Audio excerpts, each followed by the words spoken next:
Green Corridor é um projeto que ocorre fora do aeroporto vai ter turbo retorno de Mosquito e acaba por mira trabalhando andando riba a carretera principal de Orange Estado para Nicolás para ser exato riba Seriteixe. Aqui para observar que a Coba para começar a trazer retorno que está facilitar a caminho para a área de barcadeira, pero essa aqui está simplesmente é pre-work que a hora está tomando lugar.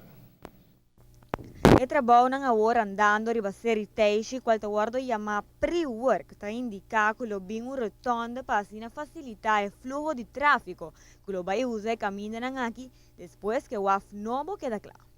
De enquadro de Green Corridor, nós inicia nos povo para fo e pre-work. Se tem caminho que está salindo de Seriteixe para a direção de Waf de Barcadeira, assim nós podemos melhor acesso na Waf de Barcadeira mesmo e também na área de freie zona e assim nós podemos estimular o desenvolvimento econômico da área aqui.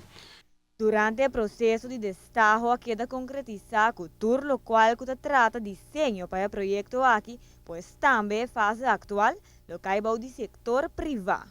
Na Seriteixe, vou agora que na corta para norte caminho acaba forma de círculo acaba que está indicar que tem plano segundo para orba executar o Green Corridor completo, lo bem spiral of turbo rotonda ne ponto aqui.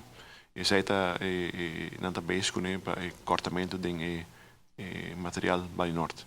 Tour trabalho em pre-work fase aqui que forma parte do projeto grande de Green Corridor, que começa fora do aeroporto e termina na Mosquito. Nós temos fase de financial close e nós está over de financial close para juli, augustus.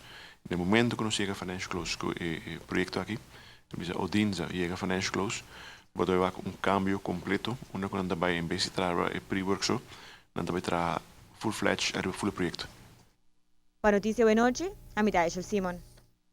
No momento não aqui Turco está canando segundo planificação. Se Turco sigue assim, a construção tem uma duração de mais ou menos 2 anos e meio.